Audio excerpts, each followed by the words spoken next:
எனக்கு வணக்கம்ங்க. நான் தான் உங்க எம்பி விவசாயி. இன்னைக்கு இதை பத்தி பார்க்க போறோங்க. கடந்த 10 நாளைக்கு முன்னாடி இருந்து சரியான மழைங்க. இப்போ ரொம்ப மழை பெஞ்சுட்டு தான் இருக்குதுங்க. அப்படியே கொஞ்சம் கொஞ்சமா கிராஜுவலா கம்மியாயிட்டே வருதுங்க. அத தொடர்ந்து நம்ம விவசாயம் பண்ண ஆரம்பிக்கலாம்னு சொல்லிட்டுங்க விவசாயத்துக்கு ஆரம்பிச்சாச்சுங்க. இந்த வாட்டி பிளான் என்னன்னு பார்த்துட்டிங்கன்னா, தக்காளி, அது போக வந்து மிளகாய், அது இல்லாம வந்துட்டு கத்திரிக்காய். இந்த 3 வந்து பிளான் பண்ணியிருக்கேங்க. காட்டுக்கு வந்து இப்போ முதல்ல வந்து மிளகா நாத்து வைக்கலாம் அப்படின்னு சொல்லிட்டு மிளகா நாத்து வாங்கிட்டு வந்தாச்சுங்க.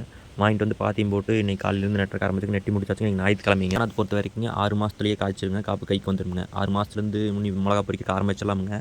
மார்க்கெட்டில் மிளகா தாங்க இப்போ ட்ரெண்டிங்கில் இருக்குங்க. பார்த்தீங்கன்னா நம்மளோட மிளகா ரகம் பார்த்தீங்கன்னா புல்லட்டுங்க. புல்லட் எப்பவுமே வந்து நல்லா விற்குங்க. குறைஞ்சது வந்து 50 60 ரூபா வரைக்கும் விற்குங்க. தப்பில்லைங்க.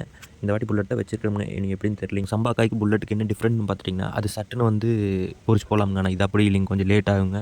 கைக்கு சேராதுங்க. ரொம்ப நேரம் எடுக்குங்க. மார்க்கெட் போகிறது கொஞ்சம் சிரமமாக இருக்குங்க. மற்றபடி பார்த்தீங்கன்னா காய் காப்பெல்லாம் வந்து பார்த்தீங்கன்னா பயங்கரமாக இருக்குங்க. ஒரு செடிக்கே வந்து 2 கிலோ 3 கிலோ வரும்னா பார்த்துக்கங்களேன்.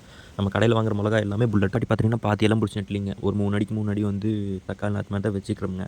நீ எப்பிக்கா வைக்கின்னு தெரிலிங்க. நீ அடுத்து ஒரு 10 15 நாளில் வந்து களை எடுக்கணுங்க. அதுக்கு ஆள் பிடிக்கணுங்க. எல்லாம் ஒரே ரிஸ்க் தானுங்க. விவசாயம் பண்ணுறதும் கூட ஒரு பிரச்சனை இல்லைங்க. விவசாயம் பண்ணுறக்கு ஆள் பிடிக்க நினச்சா தானுங்க ரொம்ப கஷ்டமாக இருக்குதுங்க. ரொம்ப சிரமமுங்க. எங்கேங்க ஆள் கிடைக்கிறாங்க. எல்லா ஆளுகளும் வந்து நல்ல ரோட்டு வேலைக்கு போய் பழகிட்டாங்க. 400 300 சம்பளமுங்க. பொம்பளைக்கு 300 ஆம்பளைக்கு 400 சம்பளமுங்க. ஆனால் எல்லாம் அதுக்கே போய் பழகிட்டாங்க. இங்கே யாருமே காட்டு வேலைக்கு வரதில்லை. நீ என்ற காலத்துக்குலாம் நீ எப்படி விவசாயம் பண்ண போறேன்னு எனக்கு தெரியல போங்க. ஒரு சின்ன எபிசோட் ஆரம்பிக்கலாம்னு இருக்கிறேங்க. அதாவது 10 டேஸ்க்குங்க 10 பிஸ்னஸ் ஐடியான்னு சொல்லிட்டுங்க. அது வேறு ஒன்றும் இல்லைங்க. உங்களோட தோட்டத்தை வச்சு நீங்கள் எப்படி எல்லாம் பிஸ்னஸ் பண்ணலாம் அப்படிங்கிற ஒரு சின்ன ஐடியாவில் இருக்குங்க. மற்றவங்களாம் யாரோ போடுறாங்க. நானும் கொஞ்சம் போடுறேன். நம்மளே கொஞ்சம் பார்த்து சப்போர்ட். இன்றைக்கி பார்த்தீங்கன்னா டே 1ங்க. ஒன்றும் இல்லைங்க. நாற்று பண்ண தானுங்க. ஒரு 4 ஏக்கரா காட்டு வச்சுருக்கீங்கன்னு வச்சுக்கங்களேன். அது 2 ஏக்கராக்கு வந்து பார்த்தீங்கன்னா அந்த நாற்று பண்ண போட்டுருங்க. மிச்சம் 2 ஏக்கராக்கு மாட்டுக்கு மழம்பிடுங்க. ஒரு 10 மாடு இருந்தால் போதுங்க. இந்த நாற்று இல்லாத காலத்தில் நீங்கள் மாடு மேய்ச்சி பிழைச்சிக்க வேண்டியதானுங்க. வேறு வழி இல்லைங்க.